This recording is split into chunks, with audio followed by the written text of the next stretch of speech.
नमस्कार, स्वागत है आपका कैपिटल टीवी में। महाराष्ट्र में राज्यसभा चुनावों के नतीजों के बाद से ही शिवसेना पर जवाबी हमले तेज हो गए हैं।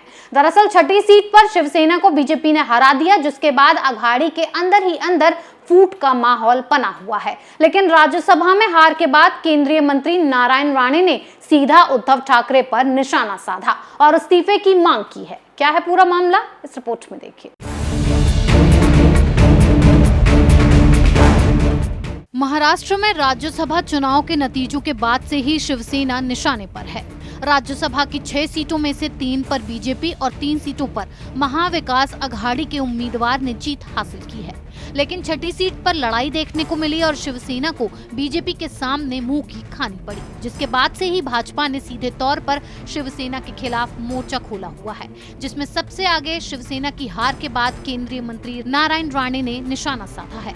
उन्होंने कहा कि ठाकरे सरकार अपने विधायकों को बचा नहीं सकी, विधायकों का उन पर विश्वास नहीं है। सरकार में बने रहने के लिए 145 वोटों की जरूरत होती है, इसीलिए महाविकास अघाड़ी सरकार अल्पमत में है। ऐसे में ठाकरे सरकार का सत्ता में रहने का कोई हक नहीं है।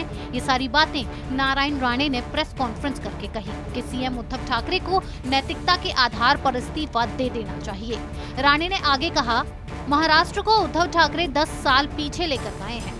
आपके 8 विधायक टूट गए, आपने अपने विधायकों को संभाल नहीं सकते और बड़ी बड़ी बातें करते हो। तुम अल्पमत में हो। अगर इस सरकार में थोड़ी भी नैतिकता बची है तो मुख्यमंत्री उद्धव ठाकरे को इस्तीफा दे देना चाहिए। उद्धव ठाकरे खुद को बाघ कहते हैं, लेकिन उनका काम बकरियों वाला भी नहीं है। नारायण राणे ने राज्यसभा चुनाव में जीत का श्रेय पीएम मोदी और गृह मंत्री अमित शाह को दिया।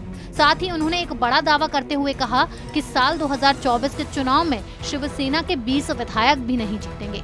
आपको याद होगा कि नारायण राणे ने 2 महीने पहले कहा था कि अघाड़ी सरकार जून में गिर जाएगी। जिस तरह उनके पैतृक क्षेत्र कोंकण में तूफानों में पेड़ गिर जाते हैं, उसी तरह एमवीए सरकार गिर जाएगी। तूफान में सभी शाखाएं और पत्तियां नीचे गिर जाती हैं और मुख्यमंत्री उद्धव ठाकरे जो कमजोर शाखा पर बैठे हैं, वो भी अपना पद खो बैठेंगे। तो एक तरह से देखा जाए तो उनकी 2 महीने पहले की गई भविष्यवाणी सच साबित होती दिख रही है, क्योंकि महीना भी जून का चल रहा है और राणे का बयान भी जून में ही आया है कि उद्धव सरकार में अगर शर्म बची हो तो इस्तीफा दे देना चाहिए।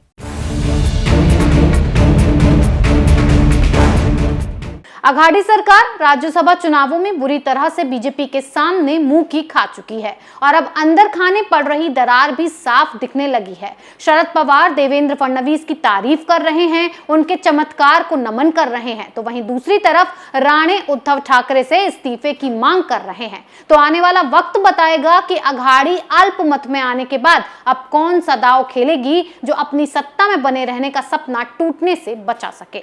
इस खबर में फिलहाल इतना ही। बने रहिए कैपिटल टीवी के साथ। नमस्कार।